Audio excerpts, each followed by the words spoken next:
And bonjour, this is Bruno Larvol. I'm here with Daniel Jaramillo. We're going to talk about upcoming ASCO. We both will be at ASCO in 9 days, together with our colleague Mark Rambling. And we are going to talk today about how CLIN can help you prepare for ASCO. There's even a free version of it, and we'll invite you to ask for that free version, and we can give you a demo. It's not too late to get more data to prepare for ASCO. And we also hope, if you're listening and if you're going to be at ASCO, we also hope to get to say hello over there. Before a quick, yes? I have to jump in and say, it's free for non-commercial use. So if you are going to commercially use it, you can still talk to us. It's not free. Correct. Or for pilot purpose, for evaluation purpose, perhaps. We'll evaluate the case. In the meantime, if you don't want to talk to us, we're very nice. If you don't want to talk to us, you can go buy it on the website. It's live. A quick infomercial, if you don't mind. We are LARVOL. We are fast on a mission to accelerate cancer breakthroughs. Our focus is cancer and data and the application of AI to cancer data. In particular, our niche are anything having to do with clinical trials, and we're parlaying on top of that 6,000 oncologists on X, on Twitter, and all of their commentaries, the call they bring, their commentary before the conference, during the conference, and after the conference is extracted using AI. Daniel is going to give us a demo in a few minutes.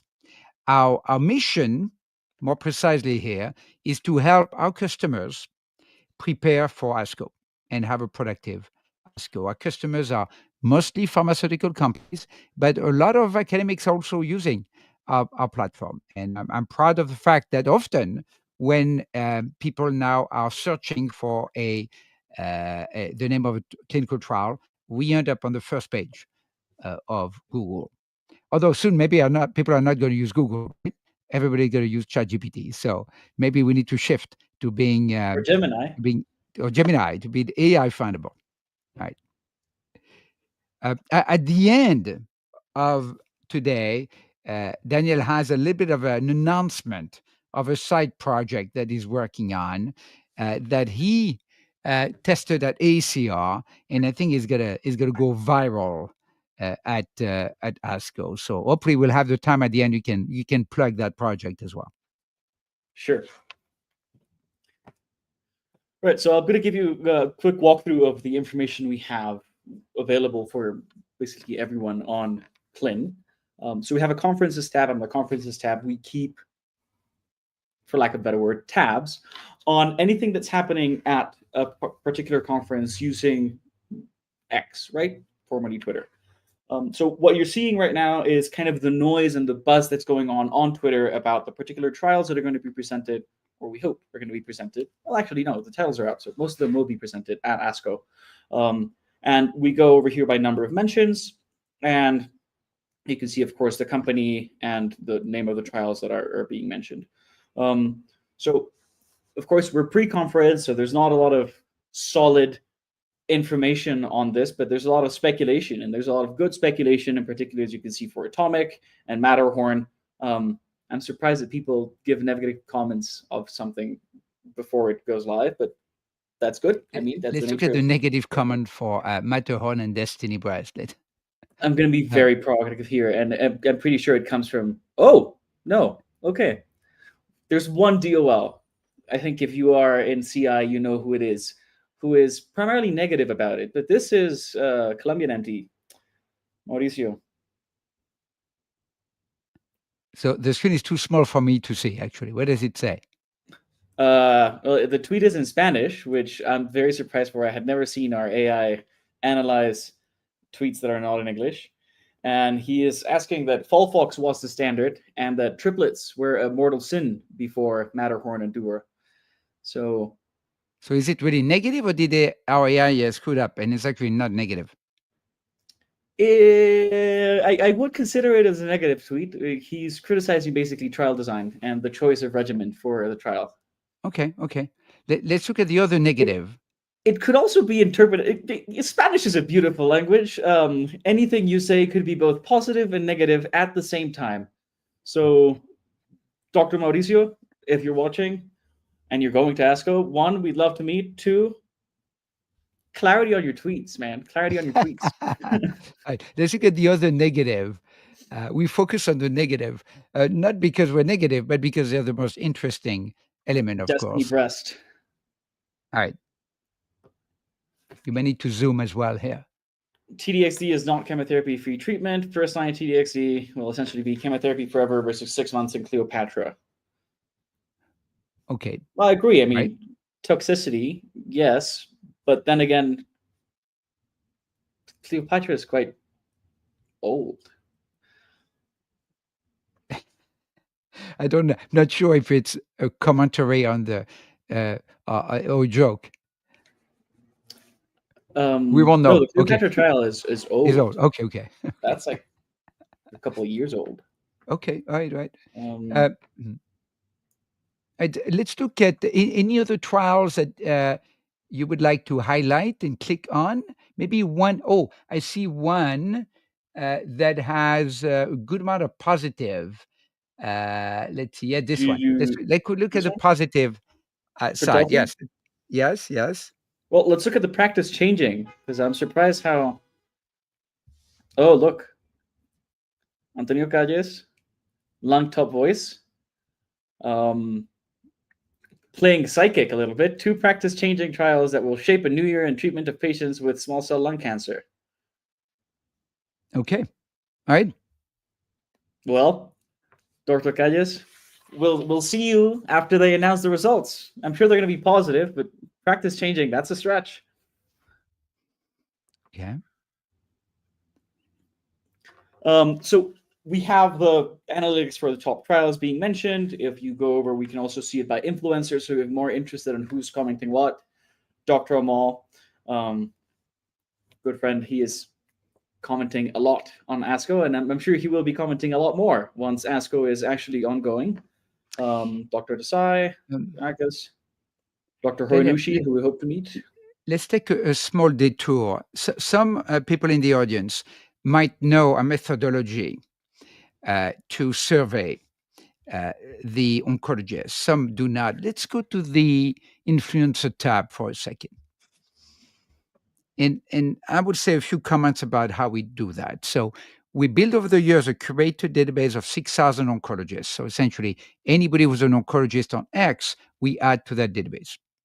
In addition, we rank these oncologists based on the influence they have.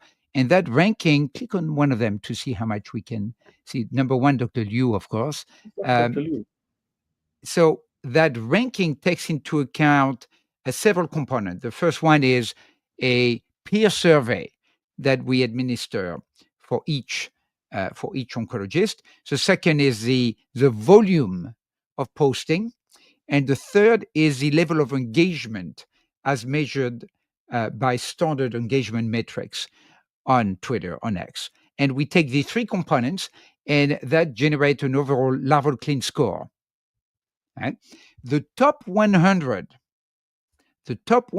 voices, we call them the top voice, and we highlight them, and actually we highlight them on Times Square. Some of you might know that once a year we announce for each of the cancer area, lung, breast, GI, GU, etc. We have 10 areas that we recognize in our system. For each of these 10 areas, we actually celebrate the top 10 oncologists on Times Square. We have a billboard that our producer Shahir Sheikh, who's listening here and makes this podcast feasible, organizes for us.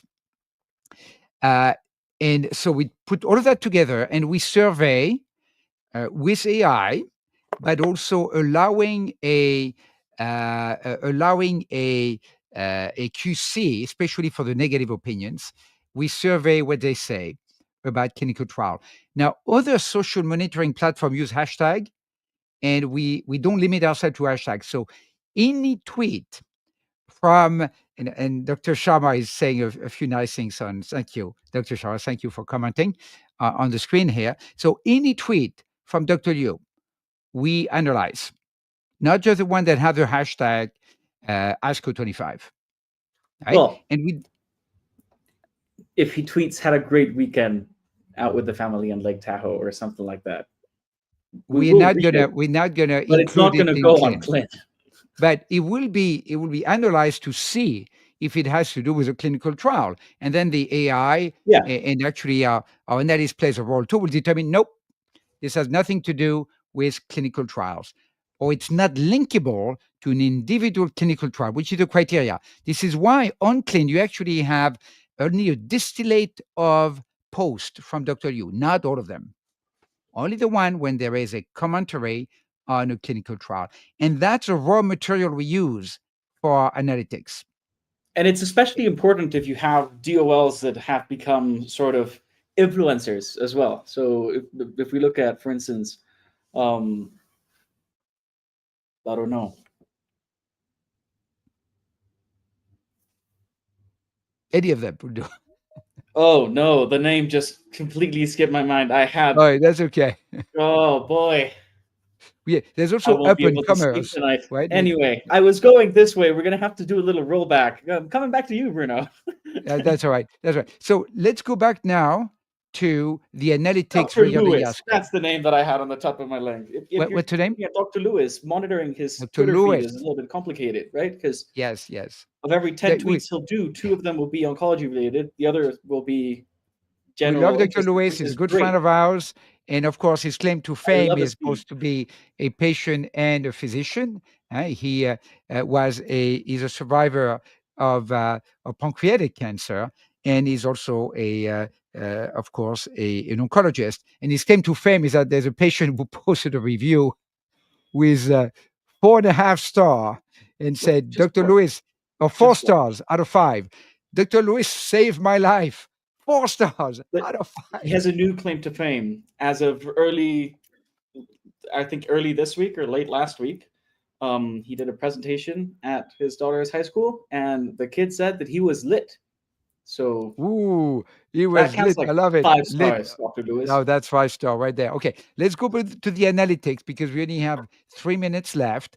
And why don't you walk us through the other analytics? So we did the first one, which is the top data disclosures, the second one, which is the top influencers. Let's go through the other few analytics. So we also have the top companies. If you're trying to monitor who has trials out there, maybe a CI team trying to understand how your competitors are stacking up against you and seeing who is putting what trials out there in which areas. You can look at the list by company. You can also have a bit of a heat map of top trials by influencers. So if you're trying to get a feel for who's saying what on where, you can also do that. Of course, a lot of people will do more comments on general oncology, and some other people will specialize in kind of their area of expertise. If you're trying to monitor it by drugs, we have a list of the drugs, right? So if anything that's being mentioned about a specific drug, the number of abstracts that are being published for Keytruda, for Opdivo, Focus, you can Click on track that the over here. year comparison, either for drug or mechanism of action. There we go. Again, this is very interesting, not only because, like, if you see from the third one down, especially the third one, right? The amount of buzz that Focus has right now is similar to the last year's, and we are pre-conference. The data that you're seeing right here for the prior years is post-conference. So it's interesting that Focus has so much attention on it right now.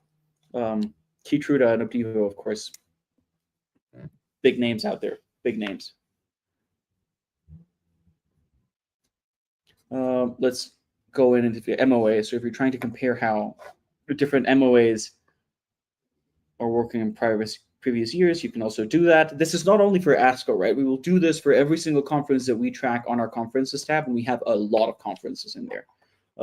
And we will update this as close to live as we can. So if you are on the floor at ASCO and you're trying to get a feel of what was said yesterday and if it was positive or negative, and maybe get some either talking points or stuff to actively bring up on meetings and strategy, and maybe if you have a late breaking abstract that's coming up, You can use CLIN as a reference point to say, okay, these are the things that were said yesterday. These are the things that people thought about what we published or what our competitors published or what was published in general. It's a very good tool if you're attending the conference, if you're attending virtually, or if you're not attending and just want to get a feel of what is being said and published out there. And of course, you can also have top diseases.